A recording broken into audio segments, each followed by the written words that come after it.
morning, everyone, and welcome to Room 42. I'm Liz Fraley from Single Sourcing Solutions. I'm your moderator. This is Janice Summers, our interviewer, and welcome to Erin Brock Carlson, today's guest in Room 42. Dr. Carlson is an assistant professor of English at West Virginia University, where she teaches professional writing and editing courses, including multimedia writing, technical writing, and writing theory and practice. She earned her PhD in rhetoric and composition from Purdue, an MA in English from Miami University, and a BA in English writing, rhetoric, and communication from Transylvania University.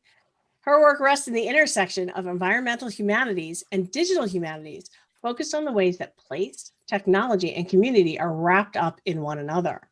She's currently focused on how communities in rural Appalachia are grappling with major economic and environmental changes by leaning into place with all of its physical, social, and cultural trappings as a strength for community building. She's also discovered a new and unique opportunity for technical communicators, and we're very excited she's here today to share her research, experience, and to help us start answering the questions: how can technical communicators be the bridge between divergent perspectives? Welcome.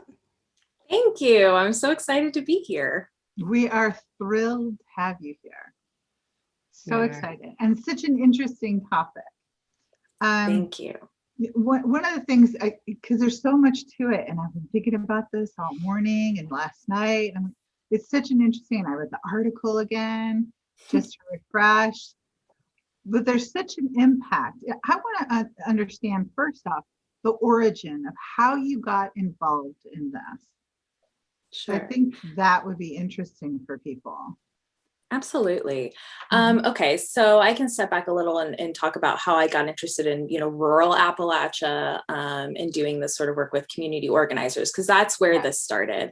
My family's from southeastern Kentucky. I grew up in the Cincinnati area, and there's a large population of folks who migrated from eastern Kentucky, East Tennessee, southern West Virginia, that ended up moving to industrial centers, a lot of them in the Midwest. So Cincinnati, Detroit, Indianapolis, Chicago. So there are these large communities of folks that are originally from rural areas. And so that's my heritage. And so when I started working on my dissertation, I knew I was at Purdue and in the flatlands of Indiana, that I knew I wanted to work on something that was really important to me. And I think even working in an Appalachian context, there's a lot of, I think, opportunities for collaboration and conversation in connection to other areas in the United States, like especially rural areas, which there are rural areas in essentially almost every single state, right? Every state, yeah. All over. Yeah. And so I my dissertation was on, I worked with 11 community organizers who were working for nonprofits across the Appalachian region. And they were working on lots of different topics for lots of different firms. So, there were folks working on socioeconomic inequalities linked to racial disparities and doing like youth-based organizing around that in Charleston, West Virginia. There was somebody doing work with, which I've been thinking about a lot recently, with setting up like community-owned internet infrastructure in rural areas, which was really, really cool. And then folks working around like just basically like economic and environmental degradation in different areas. And so that sort of really rooted me and like got me linked into these conversations about environmental risk. Because there's, I live in northern West Virginia, but southern West Virginia, eastern Kentucky are very historically tied to coal mining. And there have been a lot, I feel like that's a pretty like popular image in our cultural imagination of what Appalachia is. But, there's a lot of unintended consequences of coal mining, right? Thinking about like water contamination, like geological changes, things like that. And so, sorry, that's a long backstory, but then I get to West Virginia University in my job. And I started meeting with folks around the university, and I met a geographer named Martina Carretta here at WVU, and she studies water. That's sort of her specialty. And so she was tapped into or linked in with this group called the Ohio Valley Environmental Coalition. And they are a nonprofit dedicated to, basically like watching pipelines and advocating for water quality and water safety. And so she wanted to do this project with pipelines for a long time. And so I honestly, to be completely honest with you, when I got here, I didn't know much about pipelines, because, and it's ironic because there are over 2 million miles of natural gas pipelines in the United States. Like they crisscross all over the place, but it's like something I was so ignorant of, I had no idea, but essentially we ended up working together and doing this project. And it's kind of like, with West Virginia, I think kind of a stereotypical image is like, okay, coal miners, right? Coal. Then the second, if you think about like extractive industries are really rooted here, right? So you've got the era of coal, then you've got fracking, which I think has gotten a lot of discussion in recent years as well. Like in the 2010s is really when fracking took off in like southeastern and southwestern Pennsylvania, and here in north central West Virginia. And now this third sort of wave, I think, of like energy industry here is natural gas pipelines. And so over the last maybe 5 to 10 years, there's been like kind of a big move to build pipelines across West Virginia. And so that's sort of, I found myself, in this collaboration with my colleague in geography and talking to these folks who are living sort of at the front lines of energy development in rural West Virginia. And so it's interesting because it's sort of, I think like many things in our lives, right, we sort of like stumble into stuff, but then it all connects, right? Like, there's a reason. You have your ear to the ground, basically. Mm-hmm. Your little spidey senses are out there and you gravitate towards things. And that was one of the points. That's why I wanted you to share the origin, is because what you walked through, you can walk through this in anywhere on the globe, right? Mm-hmm. Everywhere there is an opportunity for this, right? Especially Absolutely. when you have extractive industries that are encroaching on rural areas. But like you pointed out, there's these coalitions that work with all kinds of nonprofits in any one region. So pick the region you live in. Absolutely. And find that coalition and pick what really calls to you. Chances are they're going to need your special skills if you are in technical and professional communications, right?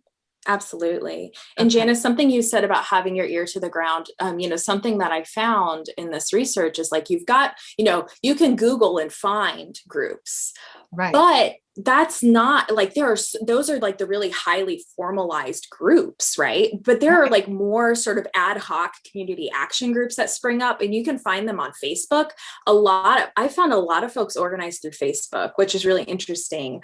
I think, given sort of the complexities of like data politics and things like that, but it's like, it's accessible, it's there, and folks use it, right? And so you can find like in your community other sort of groups and collaboratives that crop up over time. And so being engaged in the area that you live in, I think, is the best way to find these opportunities as a technical communicator to work with communities and members of your community that would really benefit from your expertise. Mm-hmm. Okay, so I just wanted to take that little sideways and point that out, because that was one of the questions we had from people. It's like, okay, this is great, it's Appalachia, but what about where I am? Oh, absolutely. So, I mean, something, just the figure of 2 million natural gas. And let me back up. Yeah. While my work is currently focused on energy development and natural gas pipelines and, development associated with that, that's not the only like technically complex development that's happening in any area, right? Like there are so many like parallel cases you could make for different types of industries that I think any of us could really, I don't want to say intervene in, but like respond to, right? Right. So I'm really focused on natural gas. So sorry, that's what I'm talking about. But I think this is, it can be translated to different sort of like developments or situations in a community, but also across spaces. So, like that staggering 2 million miles of natural gas pipelines across the United States is just staggering to me. And I mean, in West Virginia alone, I looked up these stats, so I have to share them. In West Virginia, which is not a very big state, it's not a large state. It's about 24,000 square miles. Mm-hmm. There are almost 15,000 miles of pipeline in West Virginia alone. So it is just like, like somebody that we were talking to, that Martina and I spoke with at OVEC, often to our Ohio Valley Environmental Coalition, they do a lot of like aerial tours and take photos of sort of like what, you know, the mountains look like from, you know, from the air. But you can see like there are photos, you can Google them and see like the infrastructure of pipelines, like going to different hubs and transfer sites. And it literally looks like a ball of spaghetti, like just the way that they're so interlaced.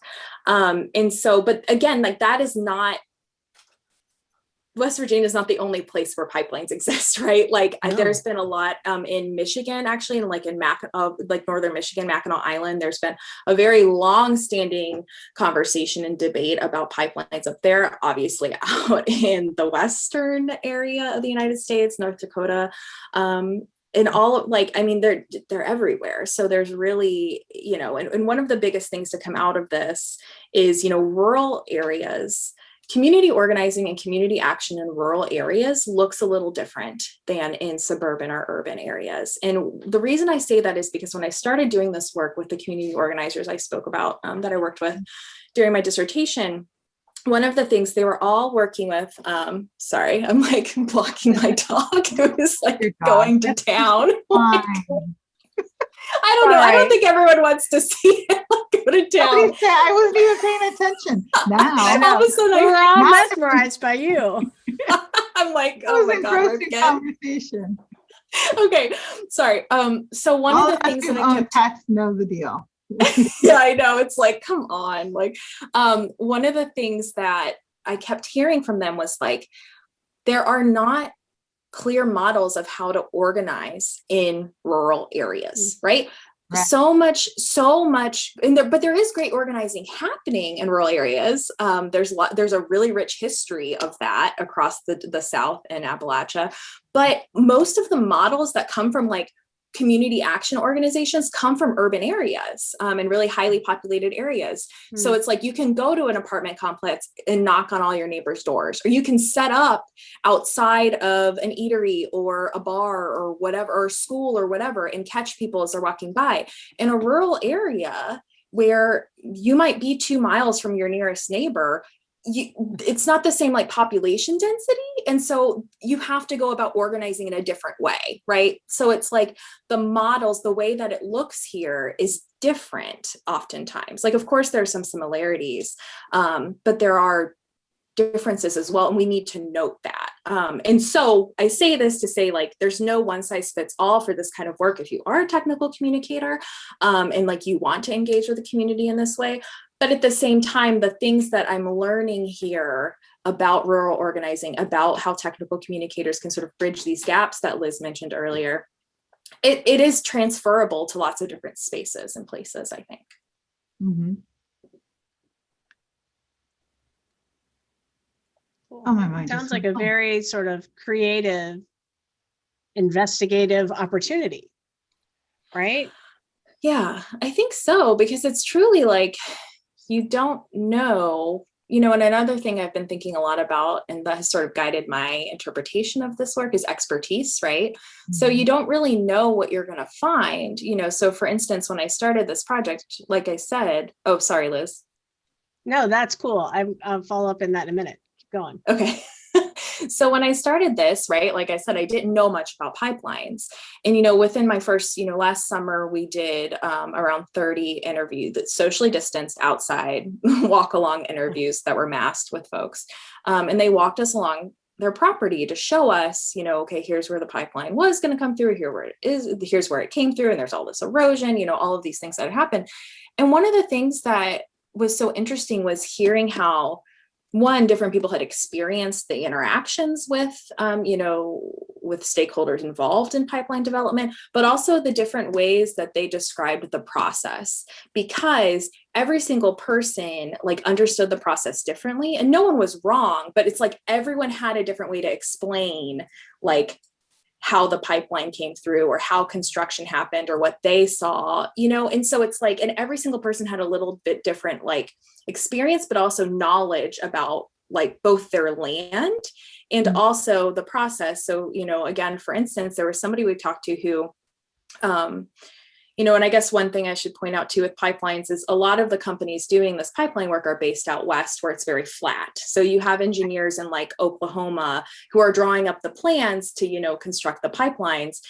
But when you get to West Virginia, a very mountainous state, the topography is very different here. And I mean, you can have somebody looking at, the scientific or, geographic breakdown of the slopes and things. But when you actually have the crews here on the ground trying to like build up a steep slope, the realities of that are a little bit different. And so that's something we heard again and again was like, and sometimes the crews are not from here. Sometimes they are from out west and they're used to working in like flat land. And so they don't, it's a completely different way of like construction, and it requires that expertise. And so we heard from landowners and community members again and again, like, we know like that's a really steep ridge with rocky ground. And there are certain things that it's going to be more difficult to do. And ultimately what happens is if you force, some sort of construction there ends up being erosion or slips, which is when a pipeline,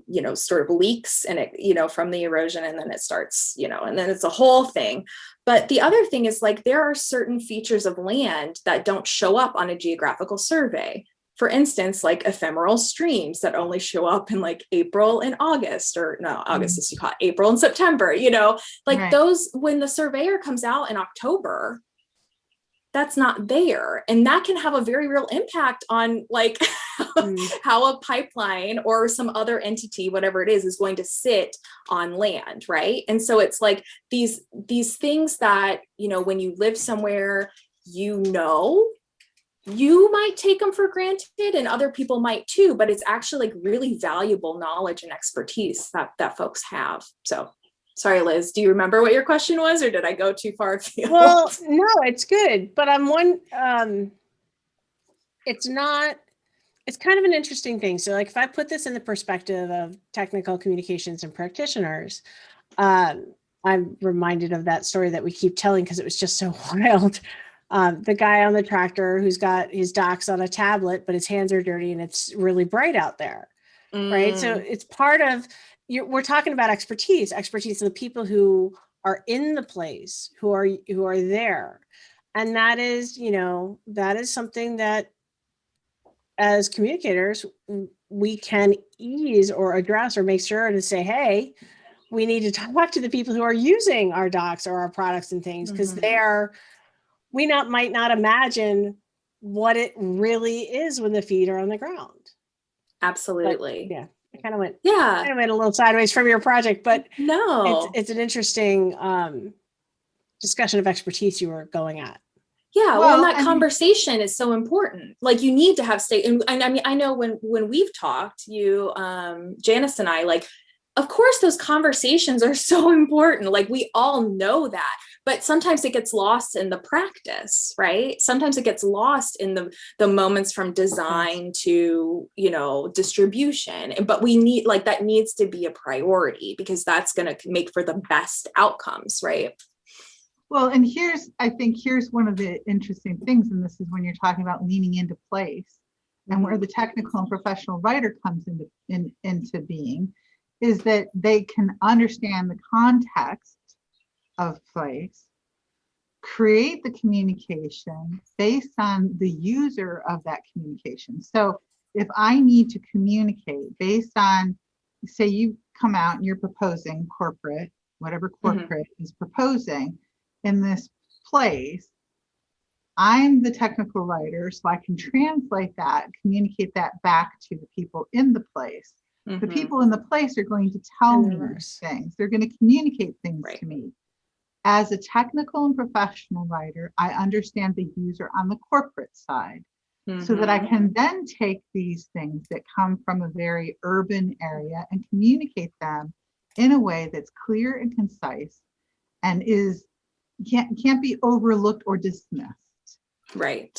Do you know what I'm saying? Yeah, exactly. I think that is one of those key things that technical and professional communicators are so talented at. Absolutely. Understanding the persona of the users on both sides. Mm-hmm. right? And a lot of that's missing. Something I've observed in in this specific context is that's missing. Like Yeah.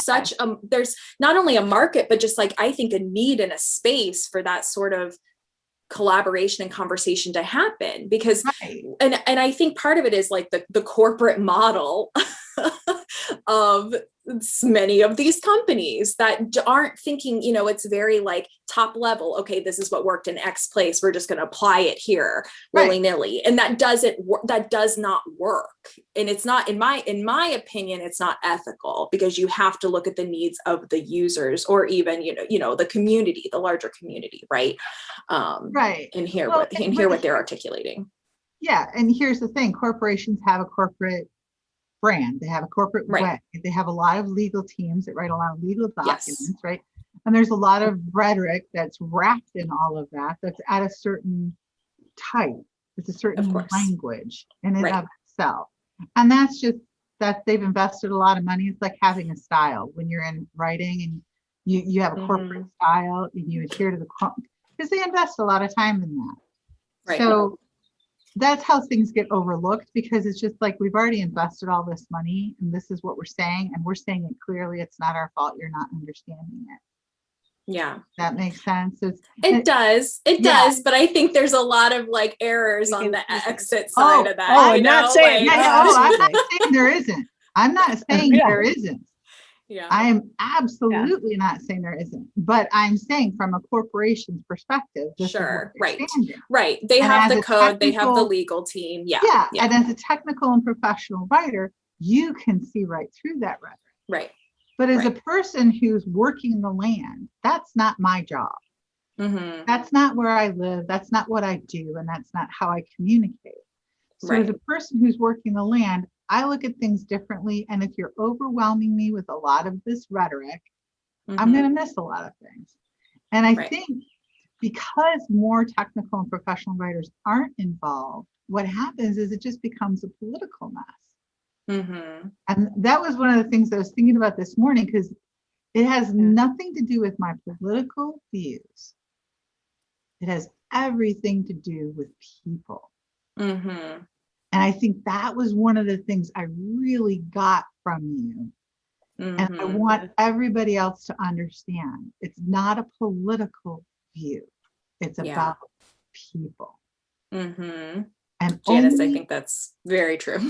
And only technical and professional writers can understand that and can bridge that without emotion. And I don't mean that in a bad way. I mean, it's just the facts, ma'am, right? The facts are the facts. And so I think I want everybody to catch that from you.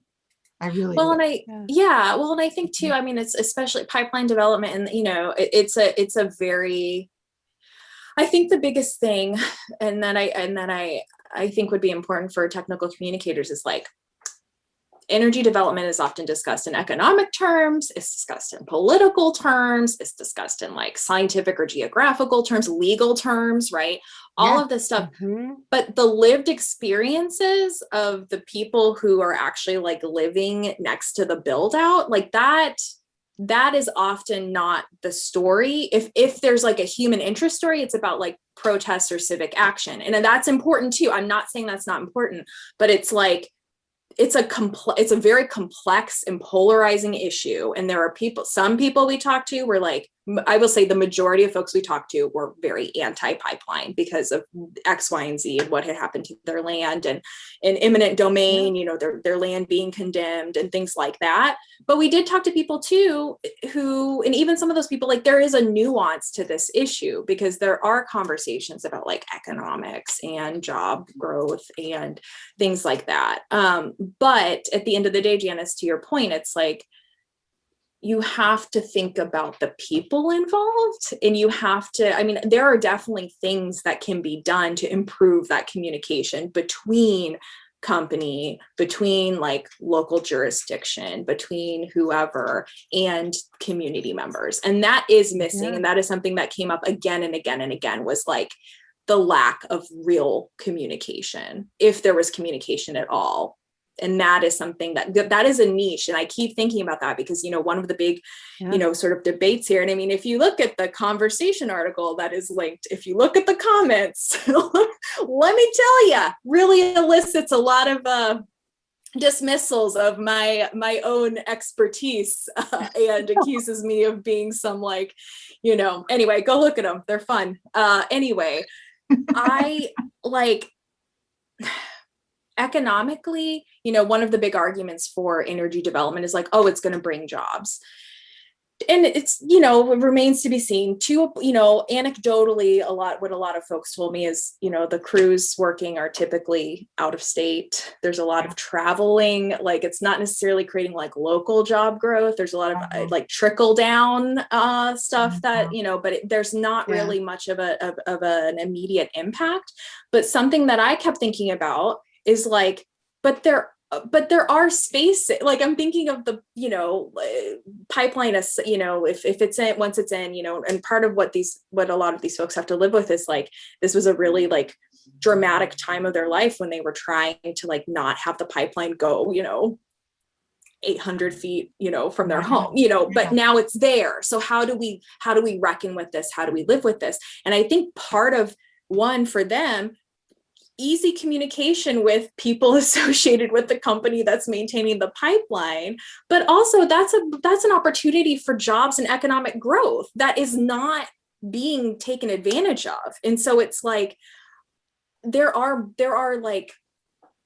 spaces in which you can sort of make the best out of a situation and actually, instead of putting out this rhetoric of job growth without really, and with very limited sort of evidence from what I've seen and what I've read, there are opportunities that would privilege technical communicators and people that want to do this sort of work that would be, I think, really fruitful. But there's this strange gap, and I think it would address a lot of concerns and a lot of anxieties and a lot of problems, in addition to being I think an ethical approach to helping people live with this very dramatic change in this heightened environmental risk in their daily lives.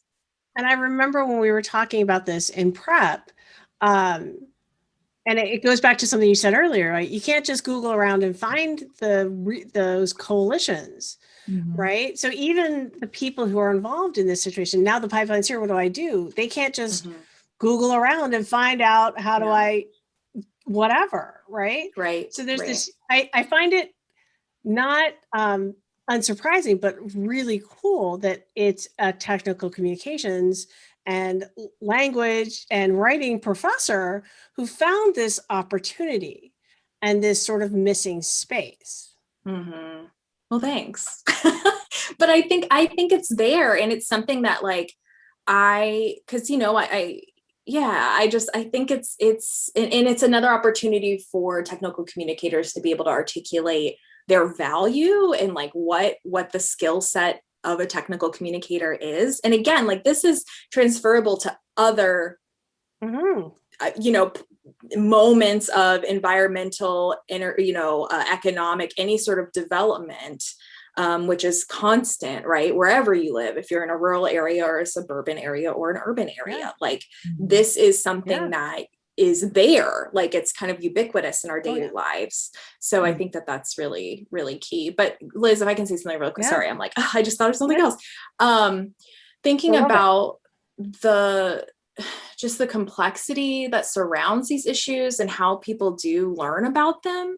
Thinking, because that was something I was really interested in. Of course, Martina as a geographer was very interested in the relationship to the land, sense of home, livelihoods, things like that. And of course that, erosion, water quality, but I'm interested in that, but I was really interested, how did you learn about this? Where did you go for information? What were the information literacies you needed? Mm-hmm. And so, it's interesting, a lot of people heard about it through, oftentimes there's a notice in a newspaper or an article to sort of tell you. A lot of times companies will host public meetings to tell you basically what's happening, or it's a listening session, but they've kind of already made the plans most of the time.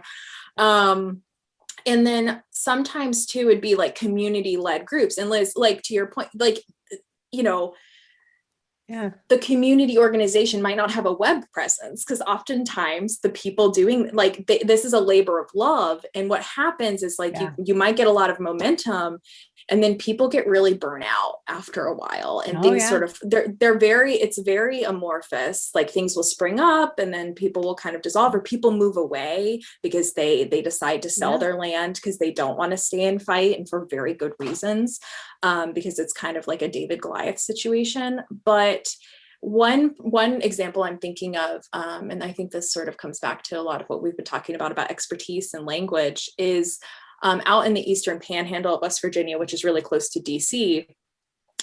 There were some folks out there. There was a particular community where they were building a like a plastics, like fiberglass processing plant, and they needed to build like feeder pipelines, gas pipelines to the plant. And it was very controversial because it was like close to a school, all of these things.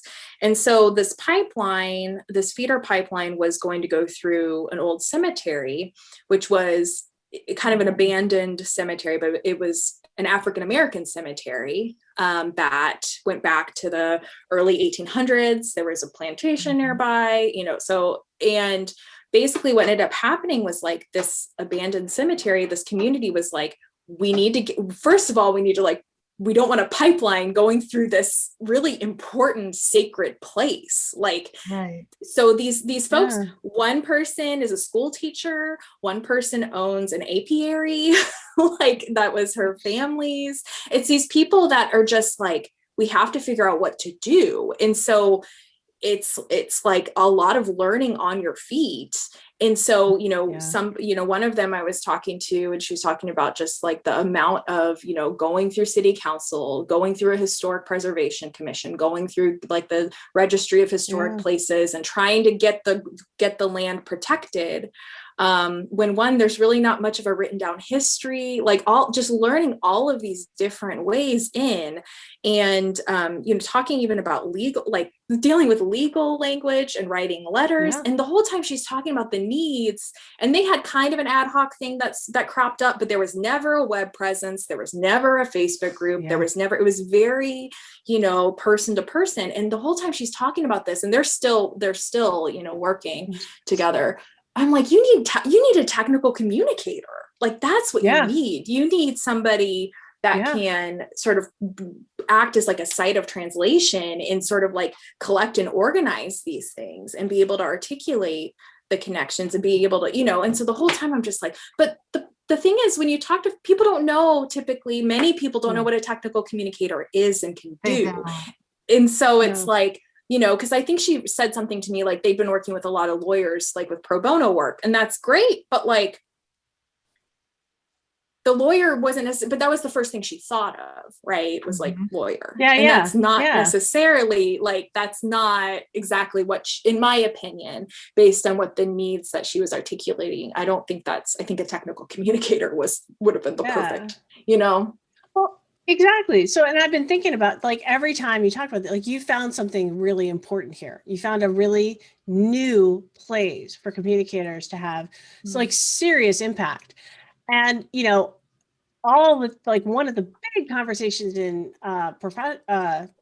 practitioner circles is always, well, I've got to have a portfolio. How do I get a portfolio? I've got to write some docs. Where do I get that? This is a perfect place to like go from the ground up and create a shining portfolio piece and have meaningful impact while you do. Absolutely. And so I think it's just because I think the variety of documents and discourses and groups that sort of come into communication and sort of like intervene or, cross over in these spaces and in these conversations is so immense that like a technical communicator would be able to really like, and there are so many needs in situations like this that range from, public, like just public, public facing communication, like not, I don't want to say public relations, that's not really it, but like just like public facing communication, clarity, like translating complex documents, like our bread and butter, right? Yeah. All of these sorts of, instruct, like what to do, like what do you do in this situation? Because it's very, and I mean, and I'll say this, and I think you can kind of guess sort of my political leanings with this, but like thinking about it is typically, it's in the best interest for development companies for people to not know what other landowners are getting in terms of like negotiations and settle, like, right. So like the whole thing is also kind of shrouded in secrecy in ways. And so it's like, it's a very complex, confusing situation, and it doesn't always have to be. And so I think that there are a lot of like niches, different spaces, depending on like what your expertise or like what your skill set is to sort of get involved in these conversations. Well, I think one of the most important things is, whenever there's corporations going up against, urban areas, you will often find corporate interests will prevail because it's, Goliath, the big monster. But I think that with the technical and professional communicators, oh my gosh, I just lost my train of thought. But they can bridge those gaps of complexity smoothly and efficiently, because they are trained to make the complex simple and to illuminate and instruct and inform people in a way that is easy for them to comprehend. Right. And that's on both sides. For yes, those that absolutely. are trying to make things confusing intentionally, maybe not, but maybe they are. And those who are trying to understand and navigate in an area that is uncommon for them and unfamiliar. And maybe there's a lot of personal stake at it. So you have emotion involved in it. Absolutely. And I think to Janice, I'm sorry, go ahead. No, that's okay. Go ahead. I was just going to say, it's like, again, like that, those conversations, like there are certain things that don't have to be so confusing. Literally, no one we talked to was like, oh, this was easy, or this was clear, or it was, but even people, a lot of folks we talk to, and this again goes back to, the conversations about like the economics,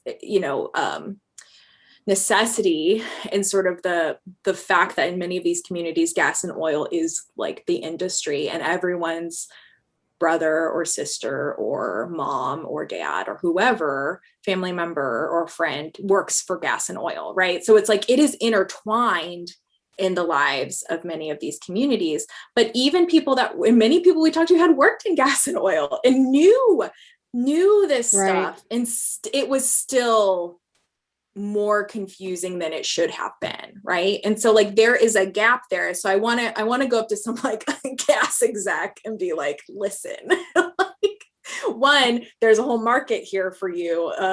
Two, it would improve your PR significantly, and three would just be, but also again, whichever side, community action groups, community sort of organizations too need it. So it's just this really rich space where I think a lot of good work can be done.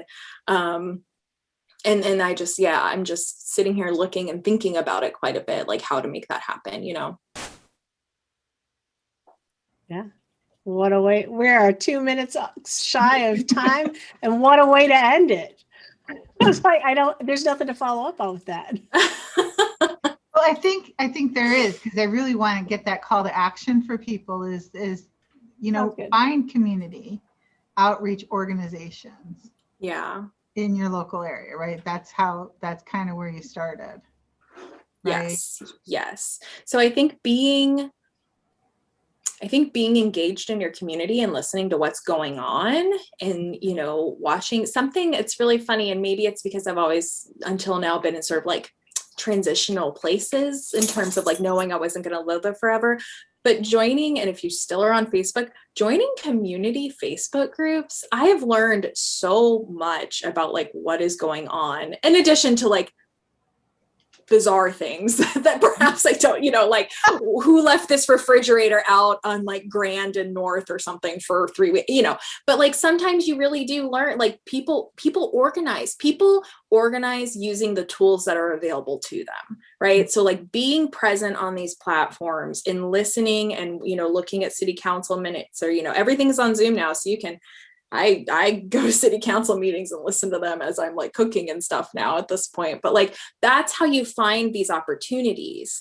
And so it's, sometimes it is a Google and you can find it, but other times it's about, what you're saying, Janice, is like being embedded and listening and finding these niches and being open and invited into these conversations and into these spaces. And it's, I think, it's a really important and meaningful opportunity for technical communicators. So, yeah. And another thing I want to stress to those that are technical and professional communicators, not everybody knows what you do. And it's not because they don't value what you do. They just don't know that on the back of that aspirin bottle, there was a technical writer involved to write those instructions.